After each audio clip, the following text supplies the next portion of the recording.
Good morning, ladies and gentlemen. Welcome into episode 12. What? 12. 12. 12 it is. There we go. 12 of a new era podcast. My name is Hanson, better known as Fryddy online, and I'm here with my dad, the OG Frid. Dad, would you like to say hello to the listeners this morning? Well, good morning, listeners. Good morning to all those that have listened to our previous 11 episodes. We hit the 200 mark right now with downloads. Thank you so much for your continued support and listening to this old man and young kid takes about our favorite Boston sports teams and, yes, our new degenerate betting lines. Say young kid like I'm not about to be 25 years old. 25. I can't believe that. Like young kid makes you think like we got an 8-year-old talking ball, but like I'm full adult. You are a full adult. We got a good episode. My young man. Oh, there we go. Look at my young man grow up. Oh, that's better. We got a good episode for you guys. We had a whole lot of action-packed weekend with obviously March Madness making it through the round of 32. And we have our Sweet 16 matchups for later on in the week. We had some Bruins and Celtics games as we're getting to the end of their seasons, so we can look into them.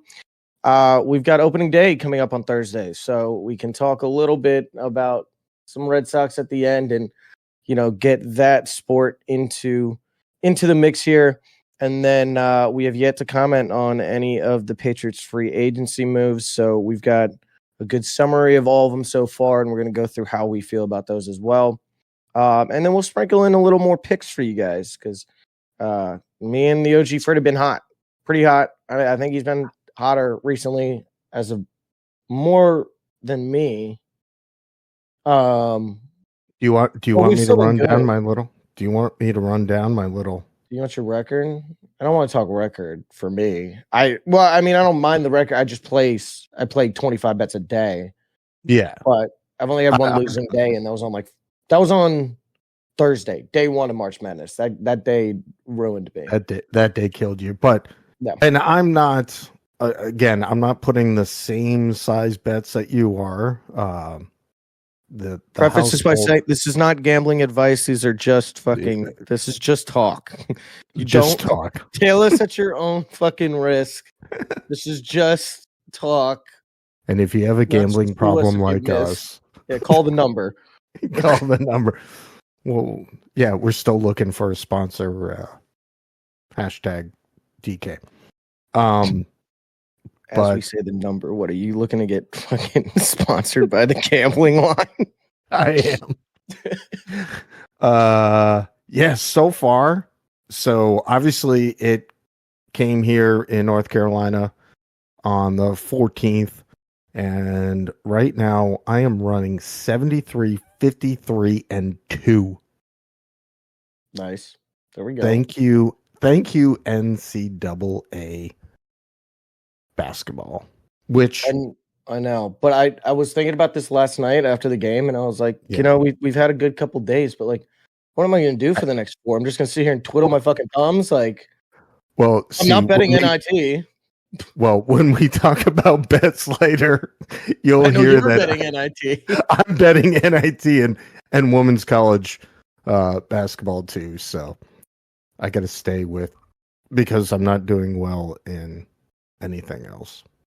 Yeah, at least I've got some heat in some other sports. So, but we'll get into that a little bit later. Let's start off our weekend recap talking about our good old Boston Bruins, the Bears on the ice. We had a 1-2 week.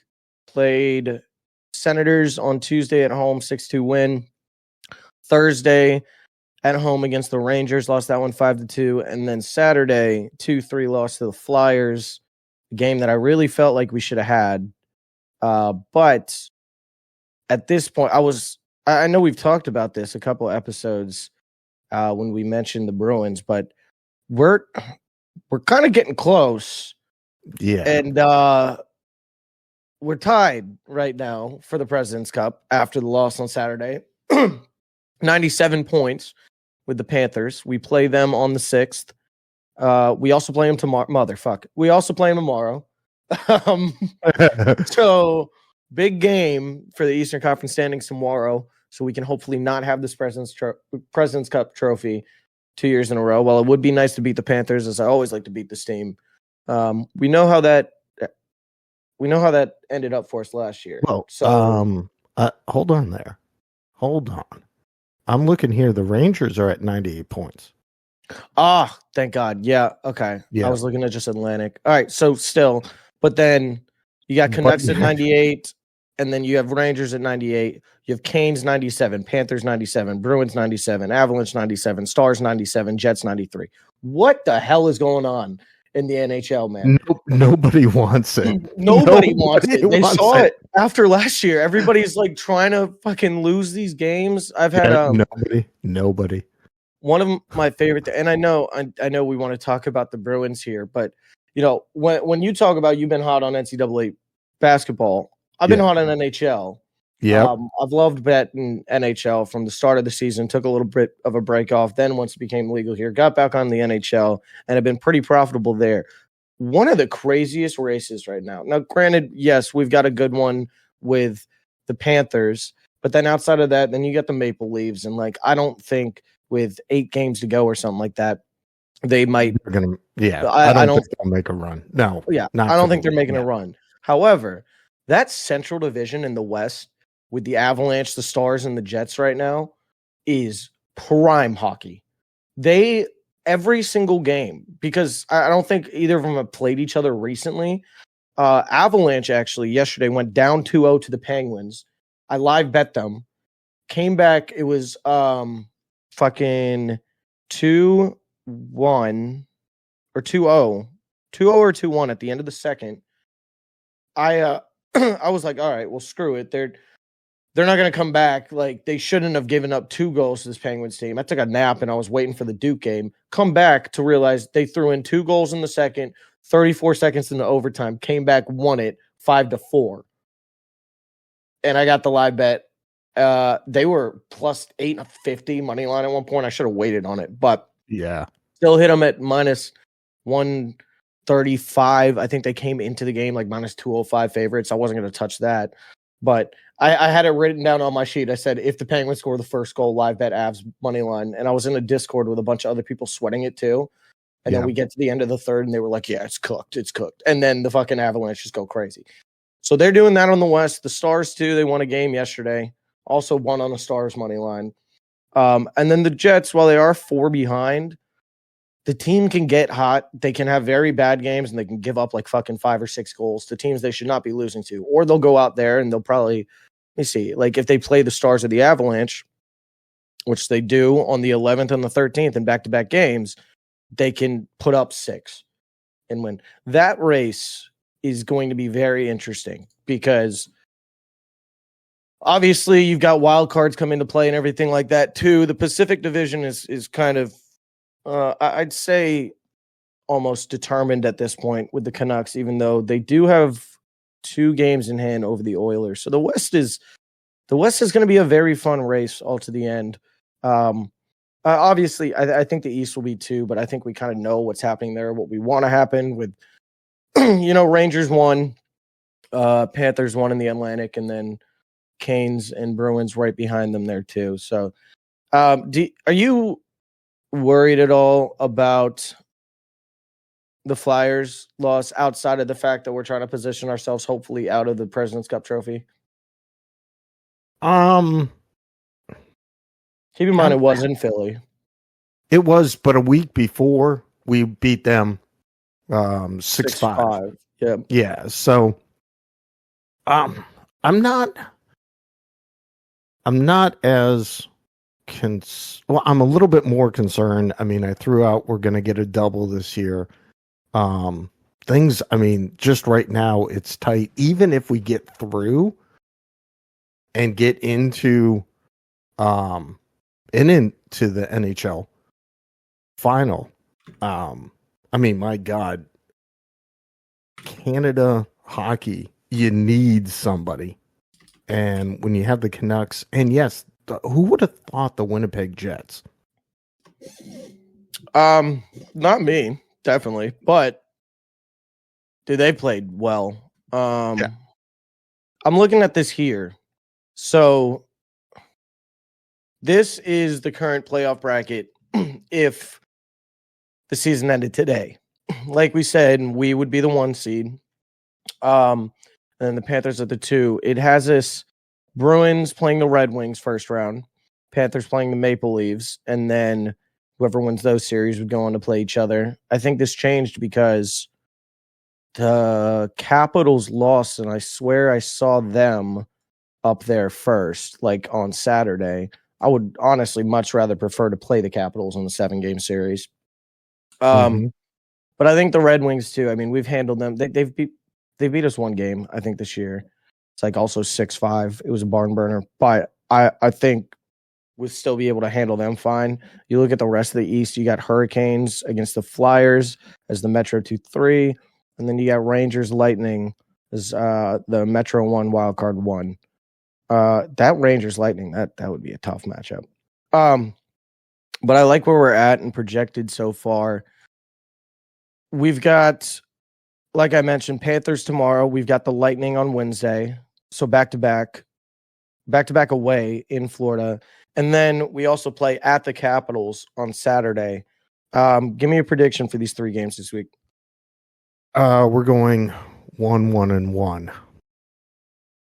I think that's fair. Yeah. You know what? Yeah. So I'm looking at the standings again, both Eastern Conference and Western Conference. And I've mentioned this, although, yeah, I mean, I'm just looking right here. The Canucks have 18 losses and the Stars have 19 losses. Again, we have the least amount of losses, 16. I've said this almost every time we've talked about the Bruins. 15 overtime losses, which is getting us the points. The thing I'm concerned about is that of all these top teams, we have the fewest amount of wins at 41, which now we're getting into Stanley Cup playoffs, which are tight games. Obviously, we played plenty of tight games going into the season. Does that either A, help us out come the playoffs because we know how to play, and we've gone into a lot of overtime games, or is that going to really hurt, which we saw happen last year's playoffs? Yeah, I think we're trying to find that sweet spot. I will say, whereas earlier in the year when we were talking about this, and like you mentioned, we have brought up the overtime losses almost every time we've talked about the Bruins. Earlier in the year and when we started this podcast, I felt a lot better, I think, about those overtime losses. Not to say I don't feel good about them now, but because, I mean, we haven't had an overtime loss since the 5th against the Oilers. And then about 2 weeks before that, or a week before that, against the Canucks. Oh, and the Kraken. That was also a loss. Our last 3 overtime games have been losses, all against, decent teams outside of the Kraken. I don't worry about it necessarily. I don't want that to be what we rely on once we get into the playoffs. I don't want us to be like, we're a good enough team that we can get you to overtime and we can stick around and then lose some games that we shouldn't, because we saw this happen last year with the Panthers, where, we are a good team and we've known that for the majority of the year, but you get into these playoffs and you let fucking teams just stick around longer than they need to, it can come back and bite you in the ass. And so I think it's definitely going to be a different level of play and everything once you get into the playoffs. And I think we'll be able to, rely on our defense and our goalies a little bit more and not worry about it as much. But, everybody's going to be playing with their season on the line, and, they're going to want to put forth a great effort for all 60 minutes and potentially more. And I just hope the little stretch that we've been on overtime wise. Oh, actually, I see a win here. It hasn't been our last 3 overtime losses. We beat the Canadians in overtime on the 14th. So that's at least not too bad. We're not coming in here with a bunch of overtime losses as of recently. But we got to make sure you get in here and you don't play with your food. You know, you handle business. It's nice to see, you know, in the Senators game, in the Flyers game, you know, in the Penguins game on the 9th, that we can put up 5-6 goals. And I was just going to say that it looks offensively we are they're picking balanced. it up. Yeah, and I think I had mentioned we needed at the trade deadline, you know, someone to fill that second. We haven't seen it from our trade that we made there yet, but I think the team is balanced and are in your top 3 lines. So point wise, it is concerning when you give up 5 to the Rangers the other day. Well, yes and no. I don't know. 5 to the Flyers. The Rangers one, well, yes, it is 5-2. I feel like that's kind of inflated. That was an empty net goal at the end too. They were up 2-1 going into the 4th. So that's a little concerning. It's a 3-1 third period, but you got an empty netter in there, so you take that away. It's a 2-1. But I mean, they were playing pretty well. The only reason I know all this, I had fucking under 6.5, and this killed me with like 8 seconds left or some shit. So that pissed me off. But you know, we still played them well for at least the 40 minutes. Definitely took our gas off the pedal in the 3rd. But I don't think that's going to become a trend. I hope not. You said 1-1-1. I like that. I'll go. It's almost like like I said, I want to beat the Panthers, but I almost want to have the overtime loss to them or a loss to them and give them 3 points here and have a little bit of a buffer. Especially because like if it stays how it is now with the Red Wings there, I mean, Panthers would just move into that spot, play Red Wings, and then we would play the Leafs. And I mean, we own the fucking Toronto Maple Leafs, and the Toronto Maple Leafs will not beat us in a 7-game series. The Red Wings, I wouldn't think would either, but the Red Wings could take 2, and I think the Red Wings could take 2 in like a 5-2 or 5-1, 6-2 game. Like they could just completely outscore us and look so much better. The Maple Leafs, outside of if you know Austin Matthews and William Nylander are putting up 2 goals each in a game, I just don't think they're going to be able to stay in it with us. The Maple Leafs are a very streaky team sometimes, and they're a weird team, man. I mean, you go out and they I think it was this week they got crushed in one game, and then they came back to back, I think it was, and then beat the Oilers like 6-3. The team's weird. They heavily rely on outscoring you, not out defending you. And I think once you come into the playoffs, especially against our goalie tandem, I don't think you're going to be able to, do that. Rely on that. You're going to have to play us well defensively because we're still going to put in our goals. Yeah. And if you're going into the games being like, well, we're just going to put 6 on them and beat them, that's not the game plan to beat the Bruins in the playoffs. No, because again, if you're trying to put up the points, you're giving up your defense, and we can in turn put up points. So exactly. Yeah. So I'll probably go 1-1 and 1-2. I'll say overtime loss to the Panthers tomorrow.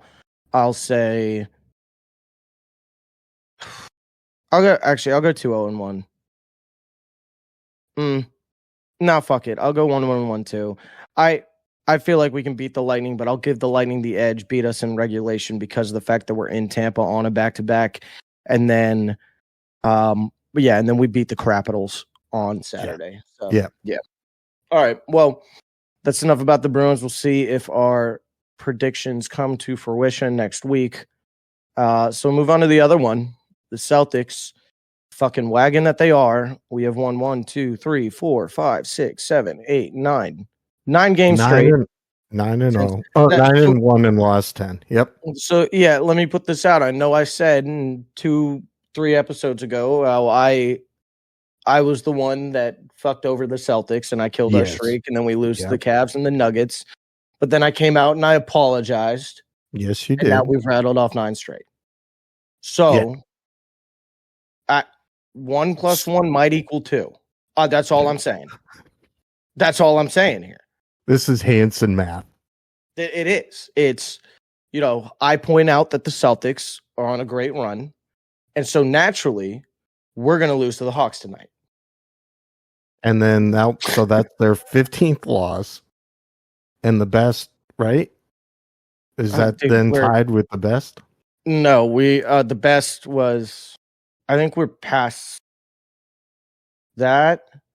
Maybe. I know when we were talking about it, the 07-08 Celtics they had were 14 losses, 68-14. So we went out, which I mean, Hawks, Pelicans, Hornets, Thunder, Kings, Trailblazers, Bucks, Knicks, Hornets, Wizards. Isn't completely out of play. I think the only games you really worry about here, as long as we're not resting too many guys, are the Thunder and the Bucks. But I mean, you look at this. We play the Bucks on the 9th. That is our 4th to last game. There will be Jason sit in that game. Jalen will probably sit that game. Kristaps will probably sit that game. I mean, Drew's out tonight. I don't know if it's a load management sort of thing or if it's a injury sort of thing. But you're going to have these guys that are going to start taking their days off. So I don't know. I think now, granted, out of 1, 2, 3, 4, 5, 11 games, we're not going to lose 5 of them. We're not going to go 6-5. No. I think we'll stay under 20 losses. But what we've been saying this. What did we say? 18? No, I said 16. I want you to go 16. Back and I think I said 16. For all those that listen to us faithfully, that could happen. Like I said, I think we might lose to Thunder and the Bucks. You also might not lose to the Thunder because, we might be resting guys, but Thunder might be also. They're getting into a similar predicament in the West. Oh no, I thought they were up for. They used to be up for a while. They're a game behind on the Nuggets right now. Yep. Yeah. So we'll probably end up losing that one because they're in a strict race. Yeah, but even if we sit people, aren't you excited about your boy Sam the fucking GOAT, the greatest shooter of all time, Sam Hauser, of course. I just think, you go against Chet and SGA and full strength Thunder. I don't know. We're saying all this too, and the Celtics might just say like, fuck it, we just want to kick the shit out of everybody. And then they just don't sit one of Jalen or Jason in a game. And I think if one of them's playing in either of those games, you're still in it. You're still fine. Yeah. I again, I don't think we're fully sitting. I think, we're going to want to get minutes. Cause if you fully sit at this time, I know you played all these games, but everyone's bruised up, whatnot. But I think you got to at least play 22, 25 minutes per game. And that's taking it off for them. Yeah, just keep them warm. But I don't know. I guess we'll see. I'm looking right now to see if they have anybody else already ruled out for tonight. So like I said, Drew, let me see what is happening with Drew. Inactive shoulder. But that's just they need an injury designation, I think. Yeah. But you got Peyton Pritchard there. Yeah. I mean, Derek White's a game time decision. So is Xavier Tillman. What's White dealing with? Questionable due to a right hand sprain. Yeah, but he played Saturday. I think they're reaching for injuries so that you can actually not get fined by the NBA for sitting guys here. I'm just. Even with all that, we're 12.5-point favorites tonight. I'm just looking between both. Yeah, just flipping between these conferences. That 803 percentage just pops. Oh my God. We're so good, man. And I think I said it when we talked about, which one are you more, do you have more faith in to make the run? And you said we're taking back both. And, while I would like that and you took the easy way out, I think it's definitely, obviously it's the Celtics. Just because I don't want to wish bad juju on this team or anything, but man, you get into the playoffs, what team is literally, you could stack up the fucking greatest, the dream team. Who's beating us 7 games in a 7-game series? You have to beat us 4 times before we beat you 4 times. Like, I don't see it. I think because we can make those adjustments going. I mean, obviously winning at this incredible. And look, we're 32-3 at home, 25-11 away. Yeah. I mean, which won't matter because we'll have home field advantage throughout We'll have home court advantage, and that's almost a guaranteed win. And then you just got to steal one on the road. Yeah. I mean, you don't really. You'll play 4 of them at home. That's what I'm saying. Well, yeah, but I don't want we get it to 7, but I don't even think they're getting 7. That's what I'm saying. I think we'll go like a 5. We might sweep the first, a 5 the next. Well, it might be a 6. I'll tell you, because I'm looking at it here. So if the season ended today, we'd be playing. Now, granted, keep in mind there's the play-ins too. Yeah. So Miami's in the 7, Philly's in the 8, Chicago's in the 9, Atlanta's in the 10. So that would mean, I'm pretty sure, does Miami and Atlanta plays. Miami's winning that. Chicago and Philly play. Philly's winning that.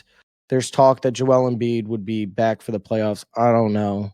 I mean, and even if he is, it's a big guy coming off a meniscus tear. Like, I don't know. We'll see. But I've never been scared of the 76ers, especially in the playoffs. I mean, I think their best shot was at us last year, and we still came back and won that series. I have about as much confidence in the Celtics beating the 76ers anytime in a playoff series as I do about the Bruins beating the Maple Leafs in a playoff series at any time. Even if Joel Embiid comes back and they're in that playoff, that play-in, I should say, he's going to play there. And as you said, big man, injury to the knee, he will probably sit out that first game. I don't know if it would be the first game, but I was just about to say there's no way, even if we go 7, he's playing all 7. I'll give him maybe 5. Yeah. So I think we'd still, Yeah. So I think we beat Philly. Then at the 1-8, then what? We get the winner of 4. Or no, we could get the lowest remaining seed. It doesn't reseed, I don't think. So I think we would get the winner of Cleveland, Indiana, because Indiana's the 6th seed right now. But I still think Cleveland, if you get Donovan Mitchell back, I think Cleveland wins that series. I think we beat Cleveland then. Well, they would be the team I'd probably worry about the most in the East. Exactly, but that would probably be at most 6 game. Yeah. And then I don't think they're pushing us to 7. And then if you're going by, the favorites, it's probably Milwaukee would meet us in the Eastern Conference Finals. However, I'm going to be weird here, and I'm going to say Milwaukee beats Miami in 5, Orlando beats the Knicks in 7, and then Orlando beats Milwaukee in 6. So then we would play Orlando in the Eastern Conference Finals, who almost worry me more than Milwaukee because the Magic have like a lot of length and they're pretty young. They don't have much playoff experience there, but they have beat us before in the regular season. I think that could be the toughest series. I think they could sneaky pull us to 7, but once again, I don't think they're beating us. Yeah. And then who fucking knows what happens in the West at this point? But go ahead. Yes, No. Oh, okay. Well, I still think, look, I feel just as confident right now, if not more, than I did looking ahead at the Bruins. But speaking of looking ahead, we'll look at this week that we have. So like I mentioned, we have the Hawks tonight in Atlanta. Then we have 2-day break. And then we play in Atlanta again on Thursday. And then we play in New Orleans on Saturday. It sucks to make these predictions so far out because we might be sitting guys on Saturday against the Pelicans. I'll go 2-1. I'm going 3-0. In my heart, I really think 3-0. 3-0. I think that some people sit against the Pelicans. I think even if we were to sit the whole fucking team and Joe Mazzulla, we're not losing either of these games to the Hawks. But I think we could lose to the Pelicans if we're sitting guys. But I'll say 2-1. You say 3-0 to put it on the record, and I'm fine with either one there. So, good stuff. Good stuff for both these teams. I mean, this is just a consistent thing when we talk about them at this point. I mean, the beautiful thing is they're both in the playoffs.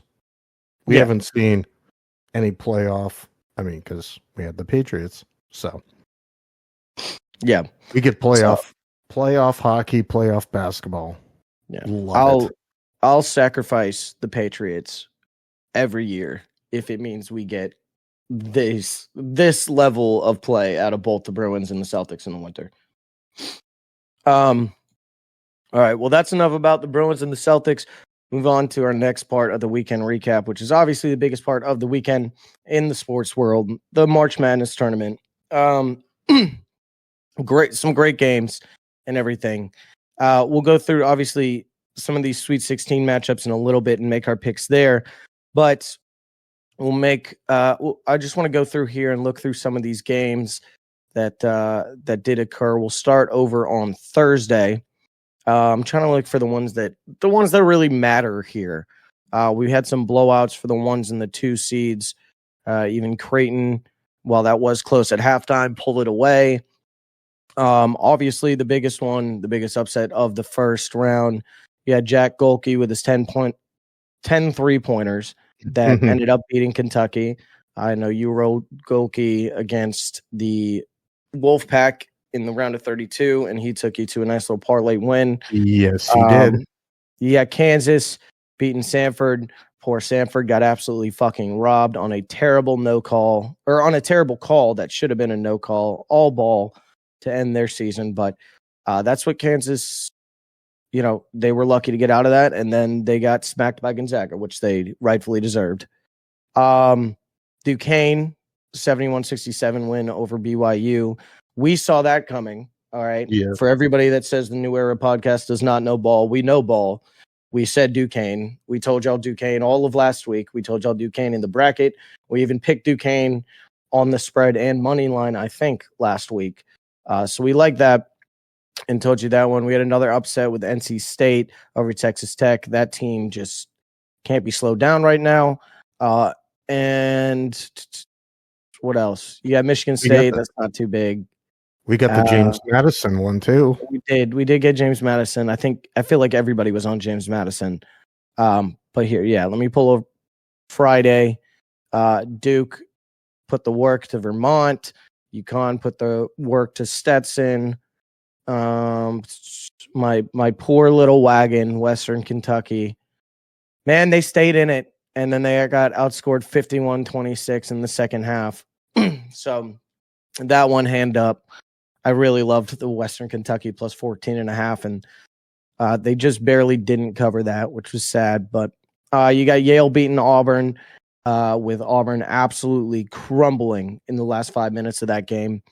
Granted, they did have a flagrant 2 3 minutes into that game where they ejected one of Auburn's best players, and I thought that was a dumb call. It definitely should have been a flagrant 1. You definitely got to call that. You cannot give a flagrant 2 and eject a guy 3 minutes in with their season on the line in round 1. I'm sorry. You just can't do it. Grant, do I think it would have helped them win it? I don't know because, like I said, they crumbled in the second half. Yeah. I mean, I had Auburn minus 13. I think we said that on the pod and everything too. But if you play basketball like they play basketball for that last like 5 minutes, you don't deserve to win the game. So that's just that.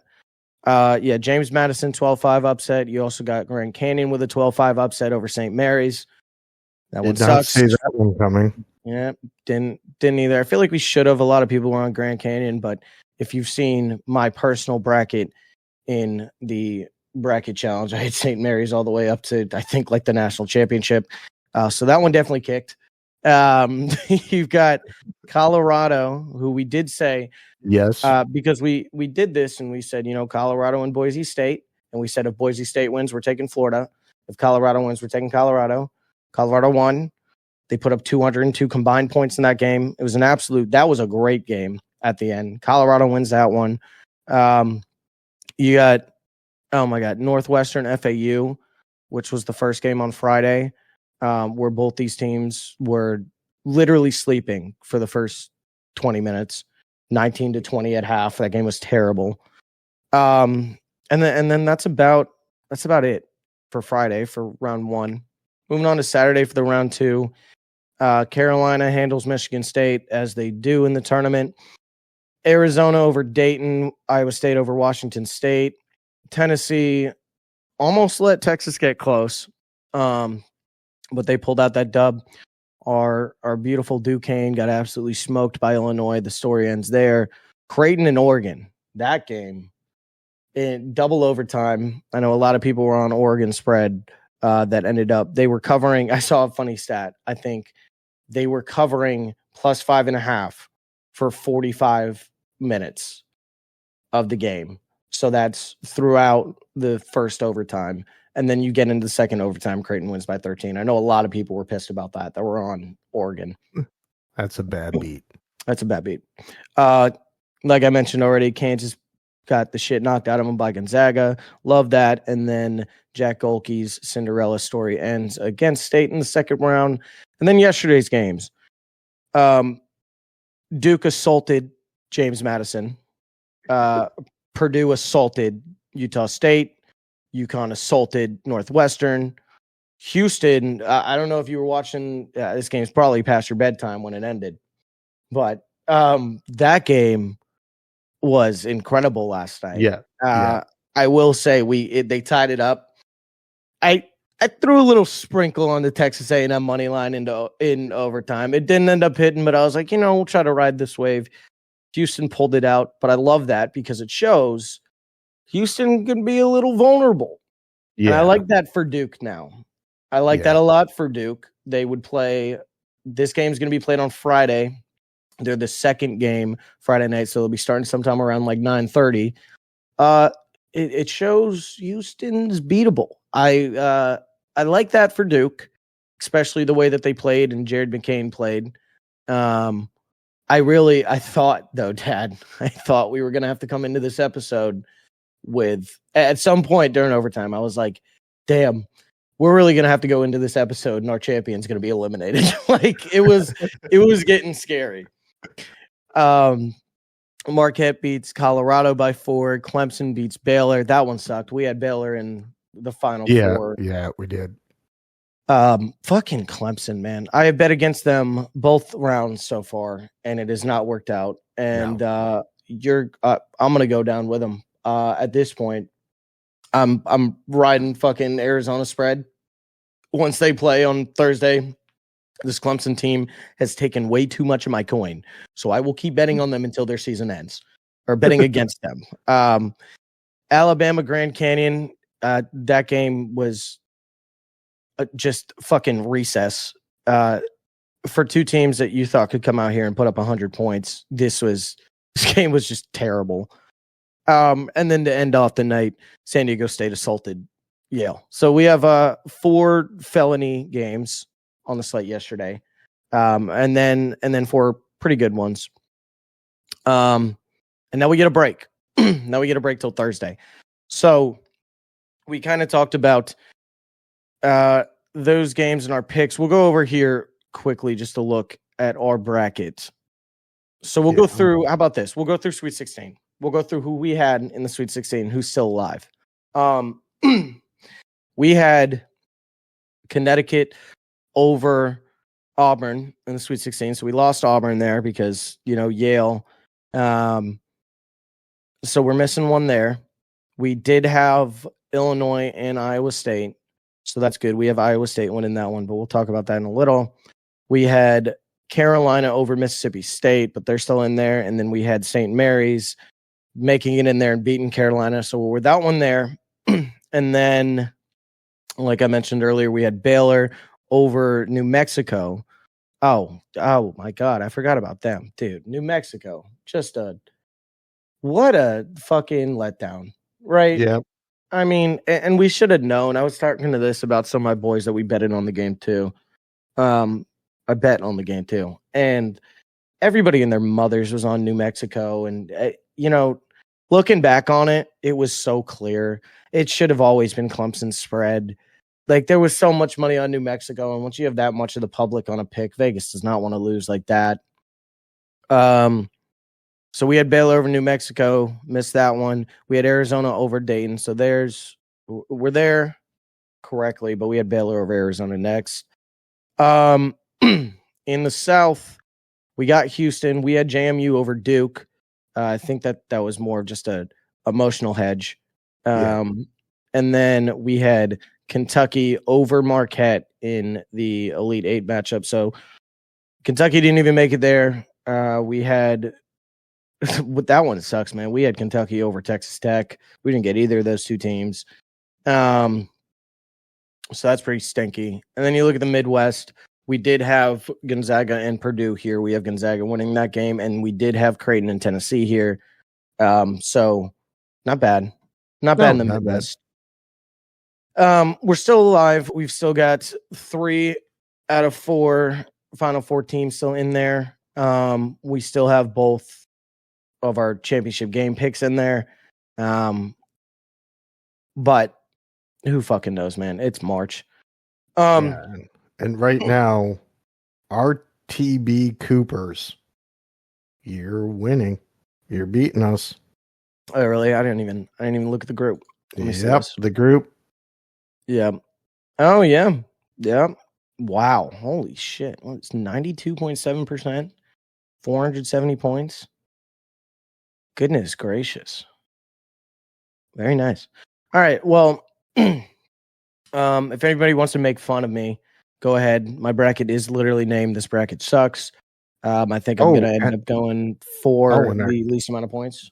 In our bracket challenge here, your personal bracket is at the bottom. You might, just give it up.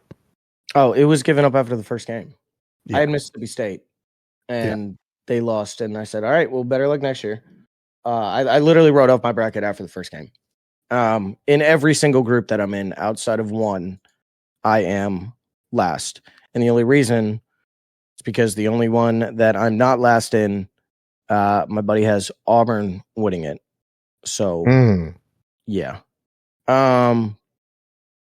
Whatever. I can get my lick back once we actually get to betting on the game. So at this point, fuck my bracket, man. It's fine. Just rooting for Duke. So we'll look ahead here to the Sweet 16 matchups. Like I just mentioned, we talked a little bit about them. And so I'm going to pull up these lines. We've got 1, 2, 3, 4, 5, 6, 7, 8. Yep. All 8 lines are in here. So I'm going to go through all these games. We'll do this pretty quickly, but I'll give you the line. I'll give you the total. Give me who you think wins and give me the spread and total leans. And guys, not to toot our own horn or anything, but we were pretty all right. We were pretty all right last week. So, if you want to ride these picks again, might end up winning some money. Well, hopefully, and hopefully we're pretty great on these ones. So, first game, I think, I don't know, the times in FanDuel here are a little fucked up as of right now. So I'm just going to go through these how they are. Okay. UConn 9.5-point favorites over San Diego State. Over under is set at 135.5. Yeah, go ahead here. What do you like? Yeah. Excuse me, almost a sneeze came in. Hold on. Well, yeah. While you sneeze. Oh, well. Oh yeah, that was a good one. That was a good one. Okay. Yeah. As much as I am scared of San Diego State and their run because they had one last year, I just think UConn's kind of. I got them personally going on in my personal bracket. So I would take the over, definitely. 9.5, huh? 9.5. I don't know why you're struggling with this one. I think this is easy. Yeah, I think take UConn. 9.5. It's UConn. Yeah. I almost didn't play it yesterday, and then I did at the last second. It's like, damn, 13.5. That's a lot of points. Yeah. And then they were just the better team. I felt like it was a lot easier against Northwestern. You look, and that team just can't score. They're very good defensively, but they just couldn't score, and they could not slow down Connecticut. San Diego State, I would take Northwestern defensively over them. So Connecticut's going to get whatever they want there. And offensively, Jaden Ledee is going to have a very, very tough time trying to get into the paint against like Donovan Klingett or anything like that. I like your overpick. I think I'm definitely going to hit that already. And then Connecticut minus 9.5. I might hit this now, to be honest, because I think this could push to 11.5, 12.5. And that's where I might, get a little worried. Be a little scared. Yeah. Anything double. Anything double digits. But I like Connecticut minus 9.5. Next game, Alabama, North Carolina. Carolina minus 3.5 points, over under set at 173.5. This one's also easy, I think, to me.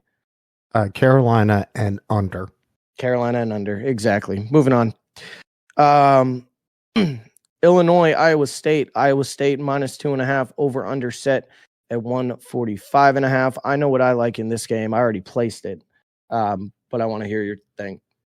Obviously Iowa State, and so you said what was it? 2.5, 145.5. 145.5. So that's 70s. Yeah, I'd go Iowa State and over. I'm taking the plus 2.5 in Illinois, and I'm taking the under 145.5. And really? I'm taking Illinois money line. I know we have Iowa State advancing. And while they have looked good and they've won their games and everything, I just feel like Terrence Shannon Jr. Is just, he's a menace, man. And one of the biggest things about March that can kill these teams, when you have a guard that can take over a game and just make the shots that you need, and you can just trust the ball in his hands, those are the guys and the teams that excel in March. I think Illinois takes this one. I like Illinois money line plus 106. I wish you got a little more value there, but I hope it's going to move a little. If I can get fucking Illinois plus 4.5, if this spread moves a little bit, I'd love it. I think it stays close. Next one, Clemson, Arizona. Arizona favored by 6.5 points. Over under is set at 151.5. You've heard my take here. Yeah. But at 6.5, and it is Arizona, they always seem to stumble at some point. I would take Clemson and the points, but I'll take the over. The line moved already, though. I'm pretty sure when I looked at this last night, it was Arizona minus 7.5. So should go to show there might be money on Clemson already. I like the 6.5 because I was going to take it at 7.5. Over under 151.5. I have no idea there. I really don't. I feel like if the game goes in Arizona's favor, this is a game that goes over. If Clemson stays in it, they're going to make it gritty. They're going to try to slow it down a little bit, and I think it could go under there. So it really depends. I would maybe lean over. I'm not going to touch that total. I'm not going to lie. I'm not going to. Duke Houston. Houston favored by 4.5 points. Over under is set at 133.5. We got Houston in our bracket. Emotionally, we want to see Duke, and they have been playing inside, like I said. But I think I would take Houston and the over. I want to pick them. Yeah, I do. 133 is low. Low. But I mean, both these two teams are very good defensively and like to slow the pace down. I could. You know what? I'll go under just because you get 4 or 5 days to prepare for these teams' game plans. Well, see, I say that, but then Duke was definitely watching that Houston game last night and saw maybe the way to beat this team is to put them in a track race. Yeah. Yep. And to run up and down the floor. So, I mean, they have the offensive capability to do it. They're very efficient on offense.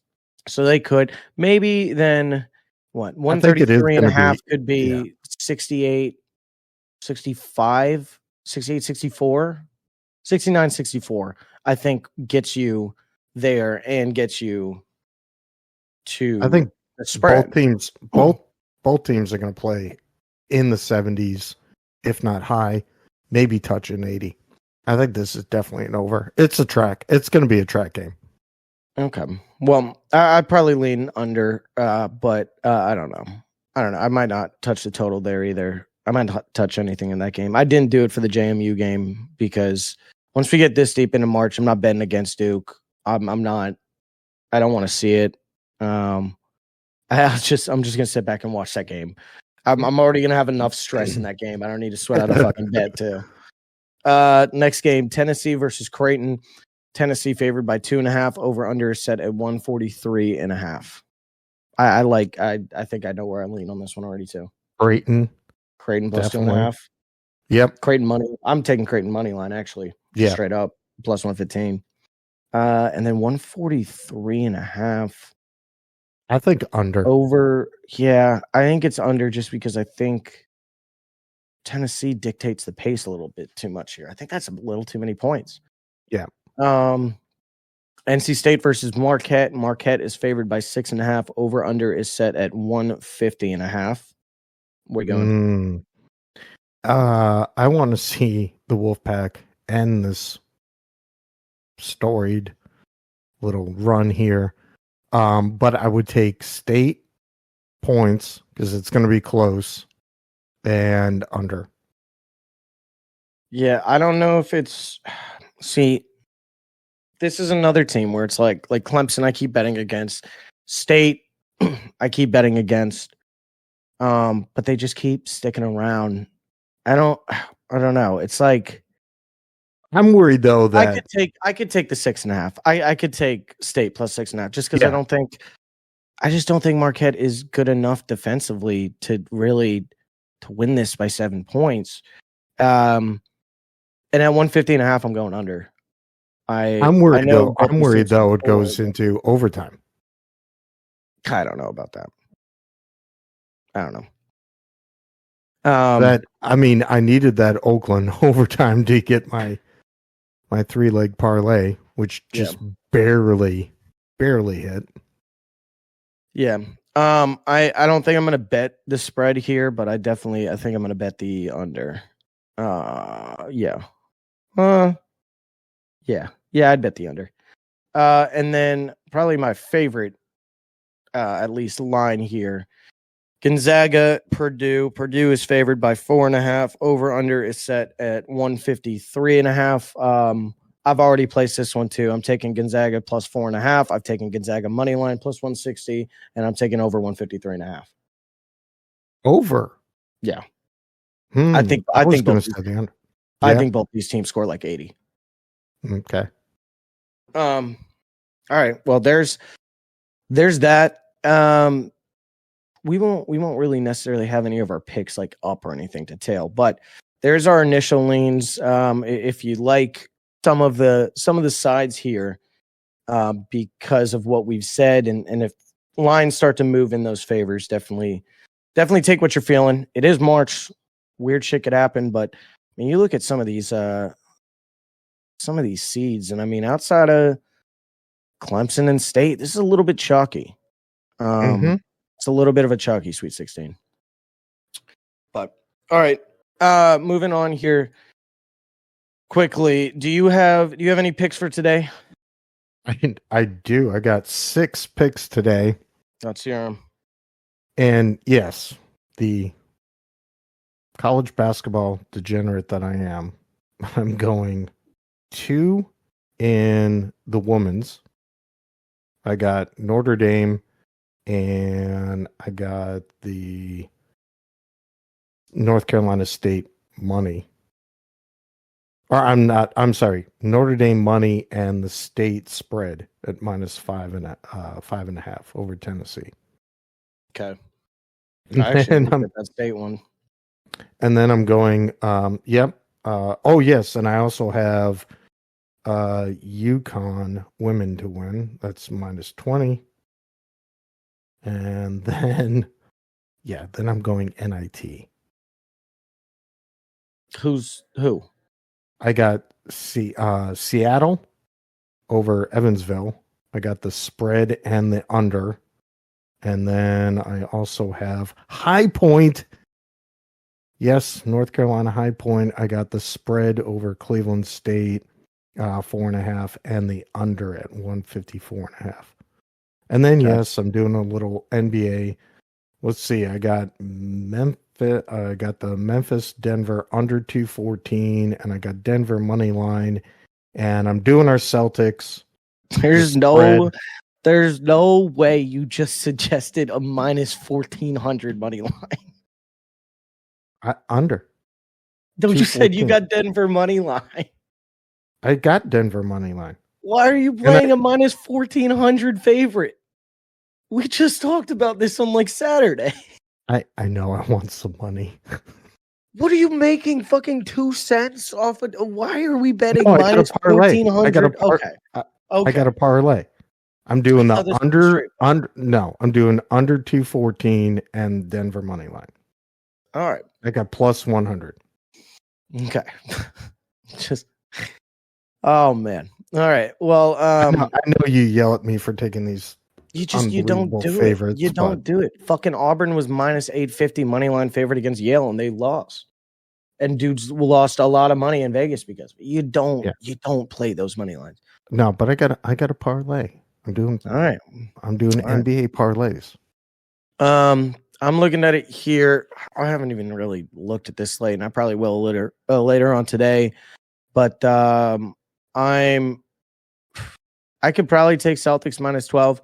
I've got 2 ideas here for what I want to do, though, but I don't think I'm placing either of these pregame. I like Bulls spread live if they go down a little bit to start the game. If this can go down to 8.5, I think you hammer Bulls spread against the Wizards.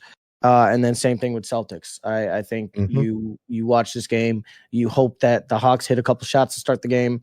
You get the Celtics down to fucking 7.5, 8.5, right around that line, and you take it. I did that with the Celtics against the Bulls actually this weekend. They were down like 4 points at some point at halftime or a little before halftime. I got the Celtics at -1.5. They ended up winning the game by like 13. I think you look for the live lines there because a lot of these they're fishy.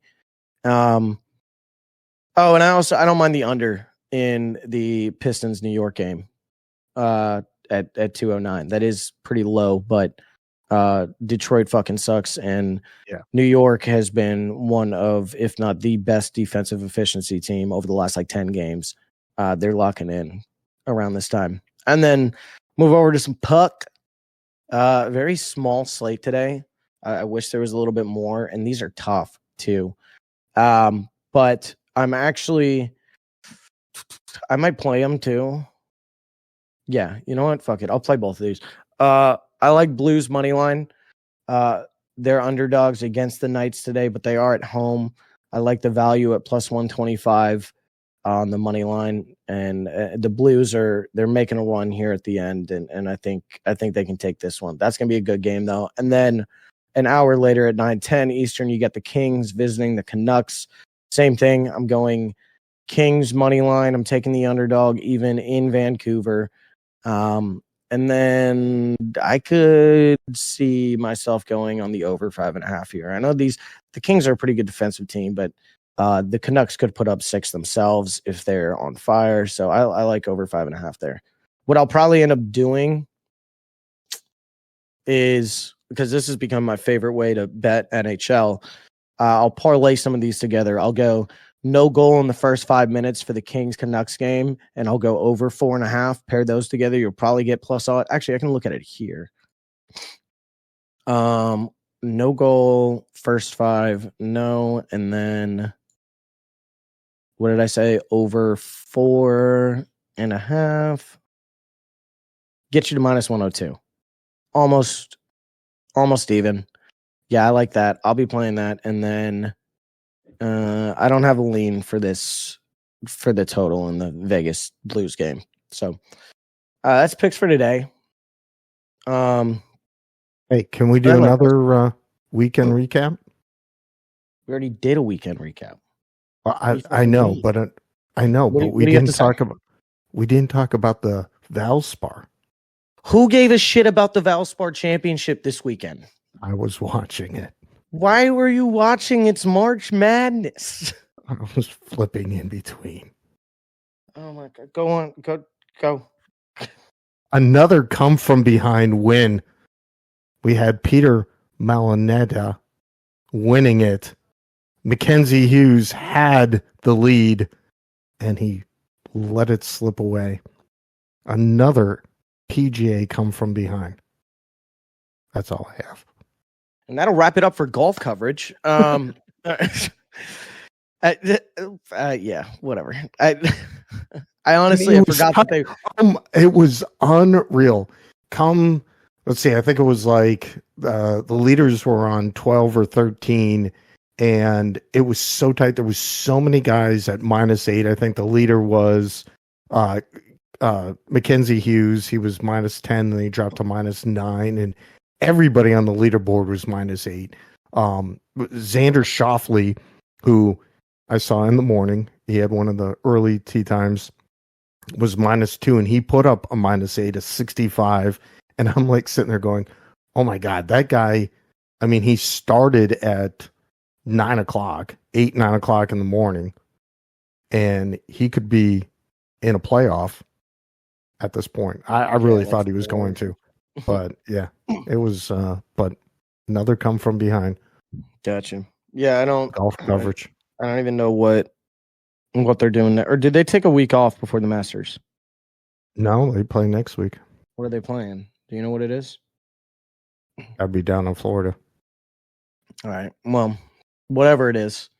One more before the Masters. Best tournament of the year, obviously. And we'll have some coverage on that. And we'll have an interview, our first interview. So we'll have a guest for that one.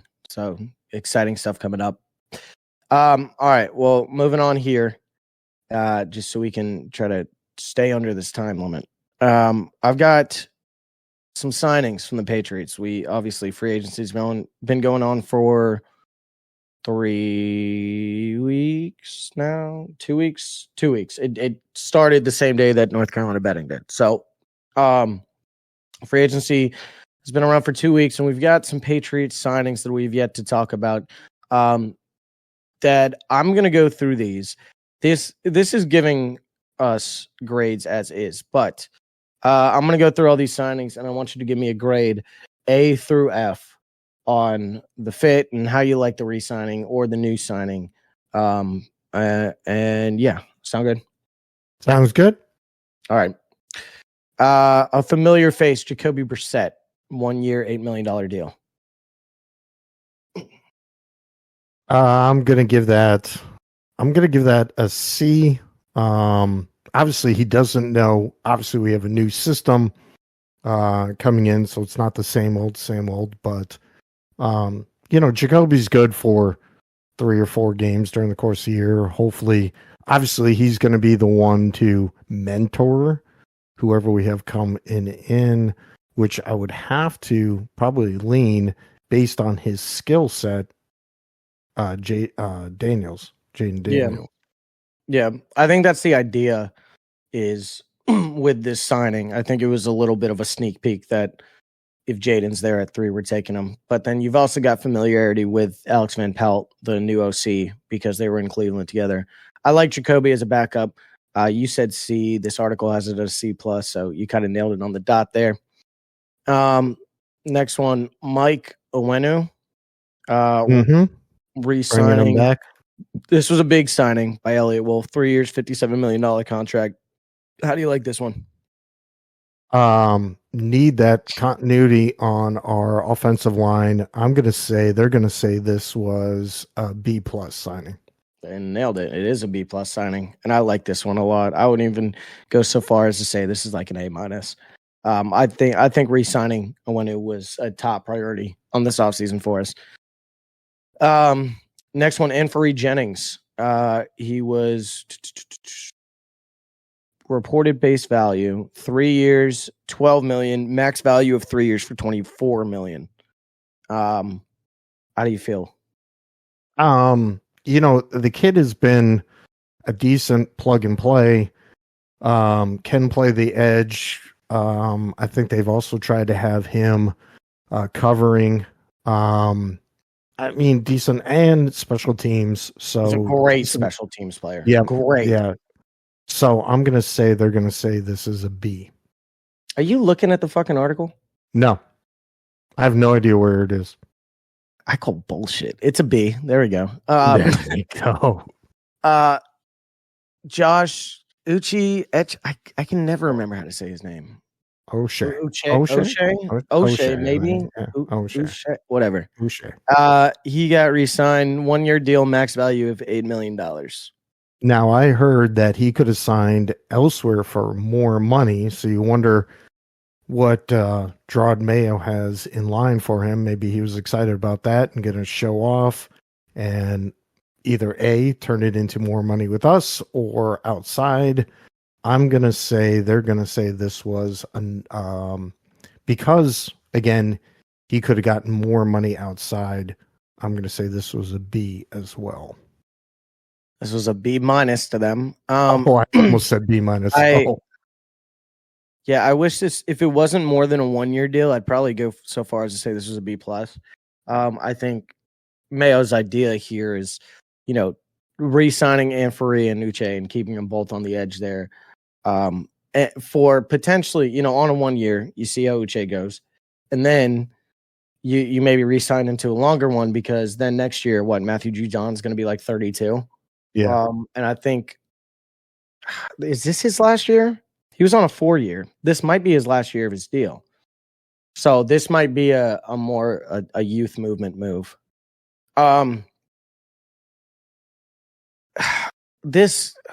It sucks because I'm about to say this may have been the most high profile signing we had, and it's not even a big thing.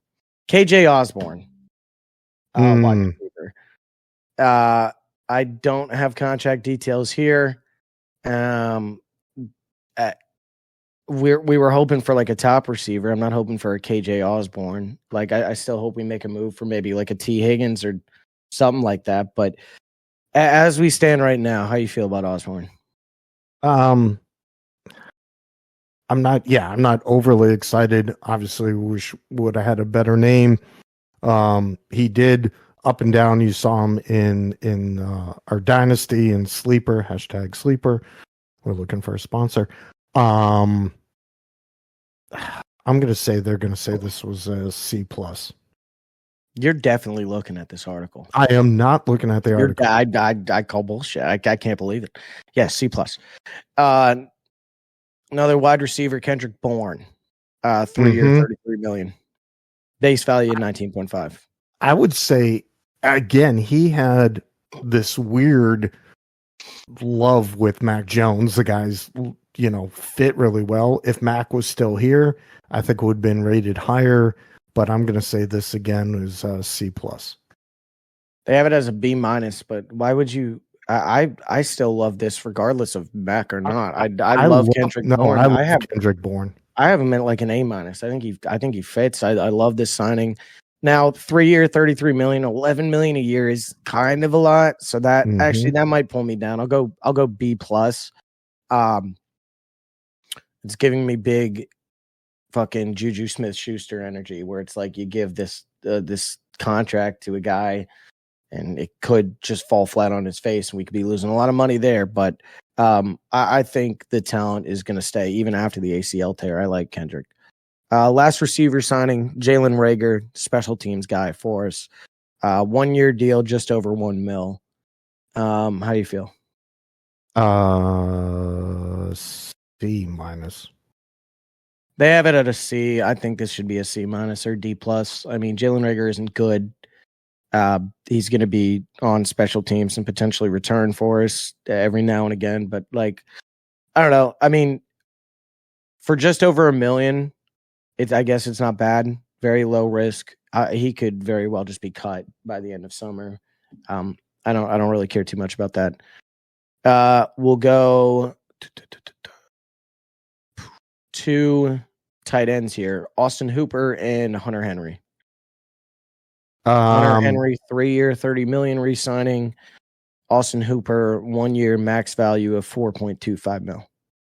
I'm gonna say I think the Hunter Henry, obviously, the kid was, standout out in San Diego, hasn't really shown, although touchdown machine for us a few years back. I'm gonna say they're gonna have to grade this though, a B minus. They got him as a B plus. You mentioned touchdowns, 17 over his first 3 seasons with the team. So I think definitely if you're getting a rookie quarterback too, I love having a decent tight end for him as a check down option for any rookie quarterback. He could be like a sneaky fantasy guy just because he could get small shit over the middle and a couple touchdowns.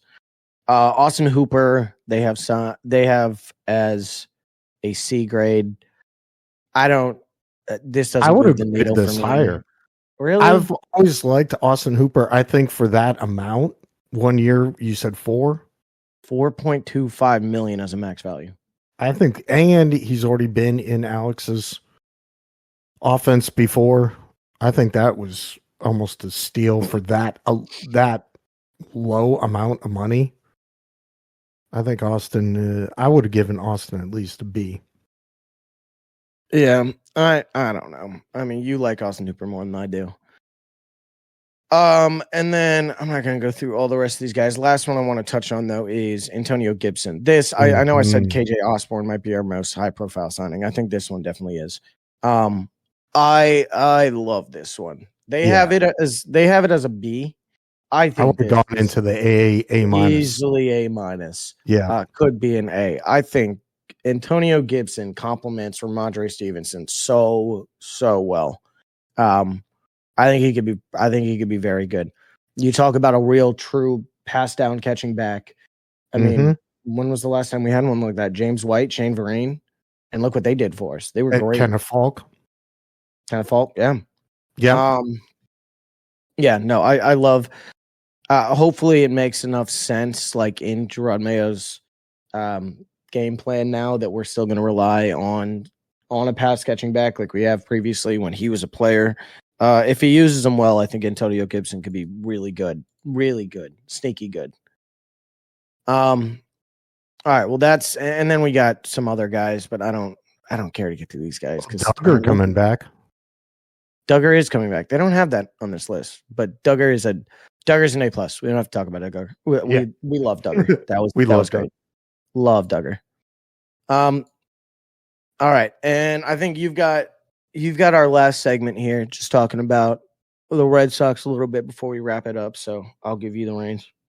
All right, so we have the projected opening day roster. They have 4 games upcoming starting Thursday against the Seattle Mariners. So I'm going to give this to you. I'll give you our opening day roster with the pitchers. You tell me, is it a win, series win, split, or do you think a series loss? Okay. All right. So starting in left field, our leadoff hitter, Jaron Duran.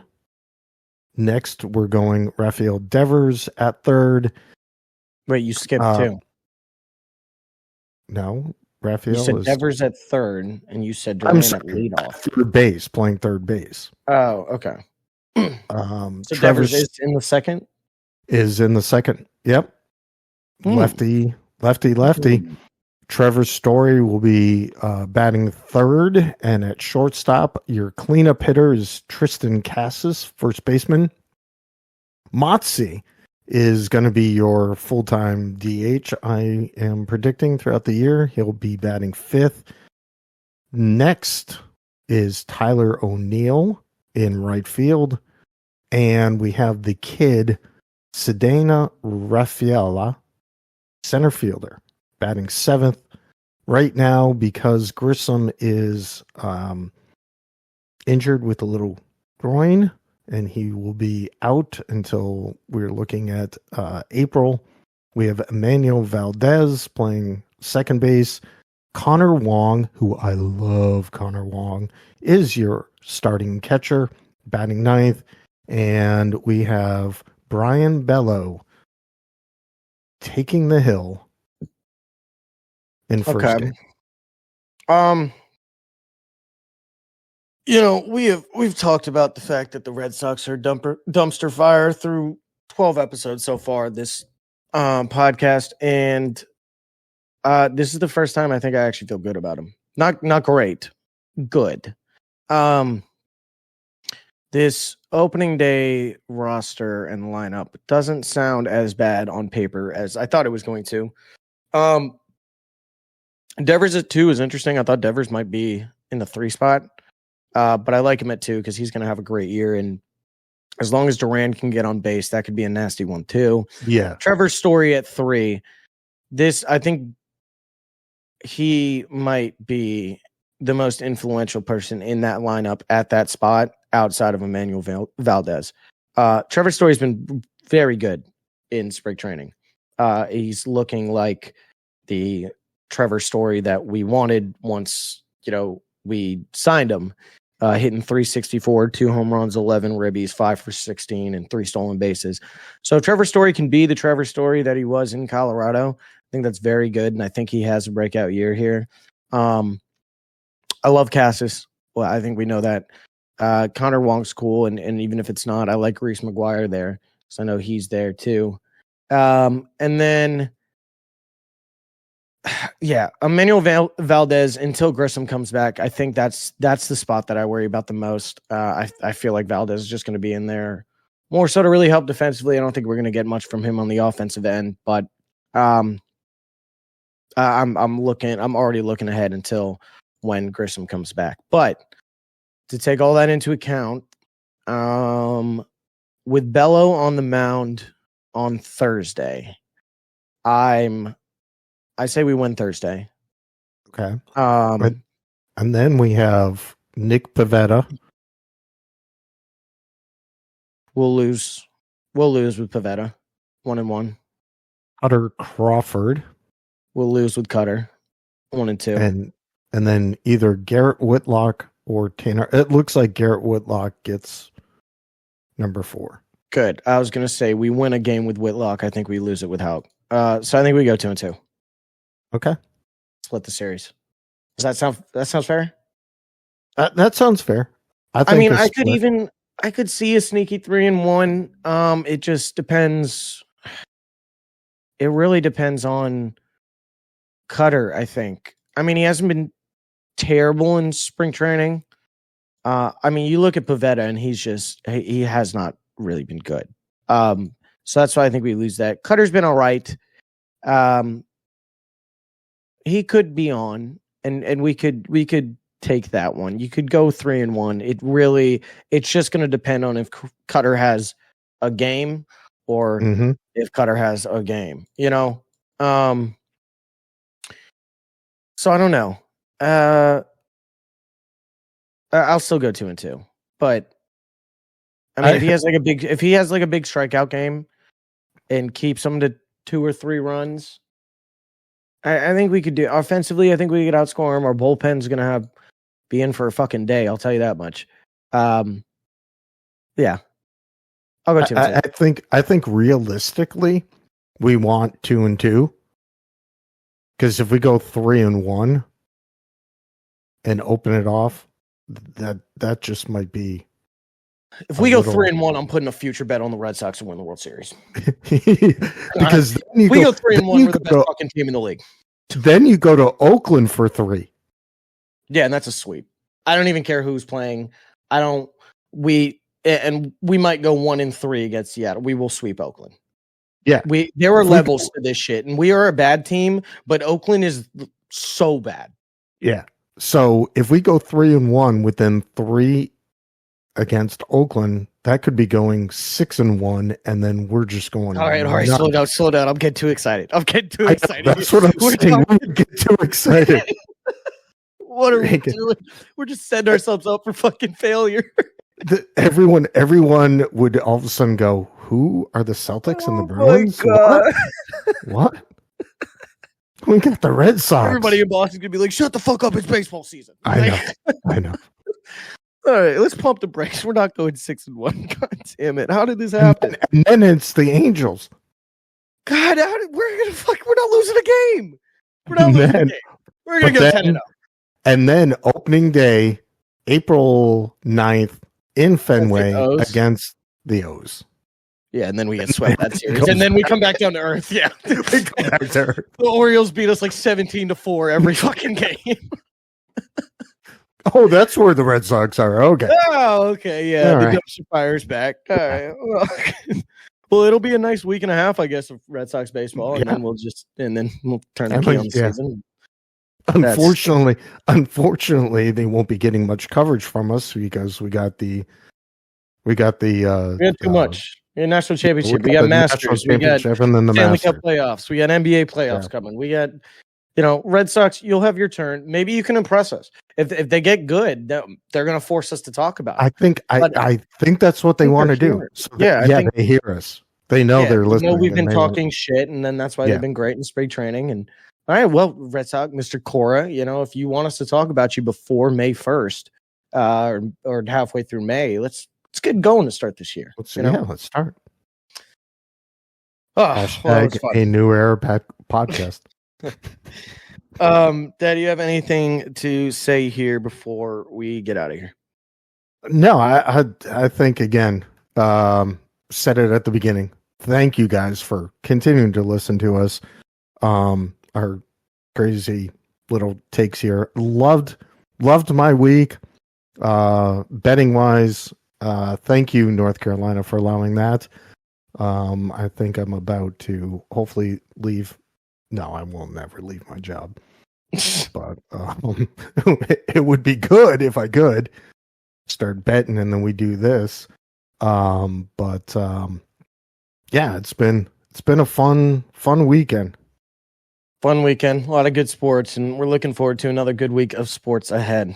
If you want to get in touch with us, you should know how to do it by now, but we've got Twitter and Instagram at A New Era Podcast. Go ahead and follow us there and interact with us on those platforms.